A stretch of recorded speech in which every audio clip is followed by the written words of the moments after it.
Hoy les voy a contar una historia que parece un guión tomado de Hollywood, pero que es una historia real. El gran escape de una mujer valiente, activista política, que se convirtió en un faro de esperanza para un pueblo. María Corina Machado, refugiada en la Embajada de Estados Unidos, supuestamente. No está confirmado. Las calles de Venezuela están controladas por el régimen opresivo que la quiere eliminar.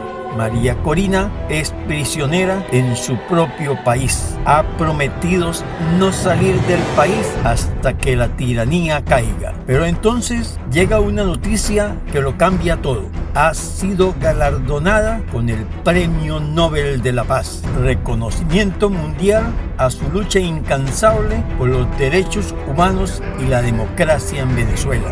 Pero ¿cómo salir de un país que es una jaula gigante para ella? ¿Salir por la puerta principal de la embajada? Imposible.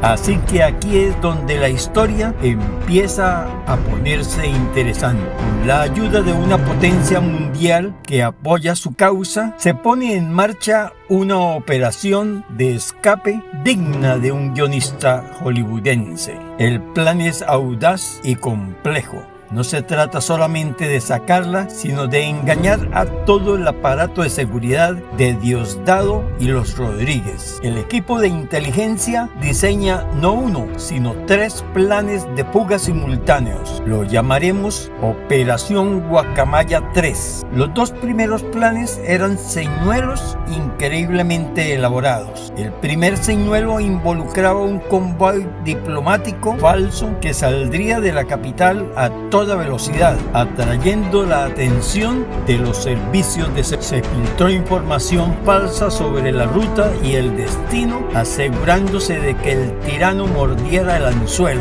El segundo señuelo era aún más ingenioso. Consistía en organizar la salida de una doble, una mujer con un parecido físico notable a nuestra María Corina Machado. Desde un aeropuerto secundario se crearon documentos falsos, se reservaron vuelos. Esta mujer sería transportada en un avión privado. Se movilizó al personal para que todo pareciera auténtico. Mientras Maduro y sus secuaces se desesperaba persiguiendo fantasmas por todo el país, el tercer plan se activaba en el más absoluto secreto. Solo María Corina y las fuerzas especiales del país amigo lo conocían. Con la ayuda del personal de la embajada, se disfrazó de hombre. Ropa ancha, gorra para ocultar su cabello, maquillaje sutil para cambiar sus rasgos faciales. Salió de la embajada en un vehículo discreto. Su destino, una playa remota, cerca de Curazao. El viaje fue todo una prueba de nervios. Cada control policial, cada patrulla en la carretera aceleraba el corazón de María Corina Machado al máximo. Pero gracias a la confusión creada por los señuelos, la vigilancia en las rutas secundarias que siguieron era mucho menor. Al llegar a la costa, la esperaba una pequeña lancha militar del país amigo, meciéndose suavemente en las aguas oscuras. El embarque fue rápido y silencioso. Apenas puso un pie en la lancha, el motor cobró vida y se adentraron en mar abierto. Había sido todo un éxito. Por un momento, solo por un momento, María Corina pudo respirar. Pero el mar, antes tranquilo, de pronto perdió esa pasividad. En la inmensidad del océano se desató una tormenta feroz. Olas gigantescas, como montañas de agua, golpeaban la pequeña embarcación con una furia increíble.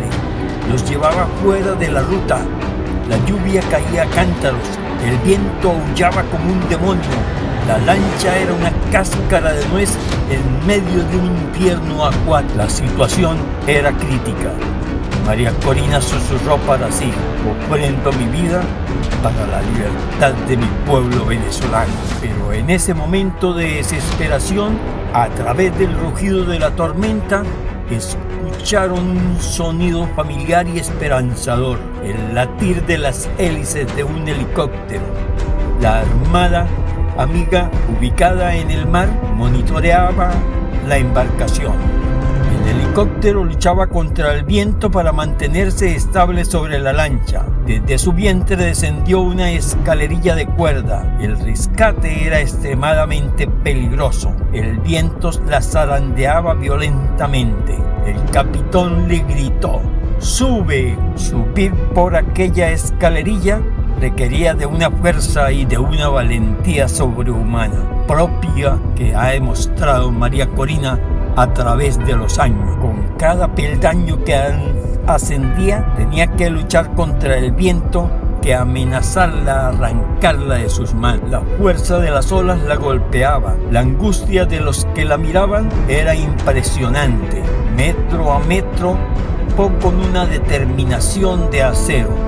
En esa escalerilla, en medio de la... no era una activista escapando, era el símbolo de Venezuela que se niega a rendirse.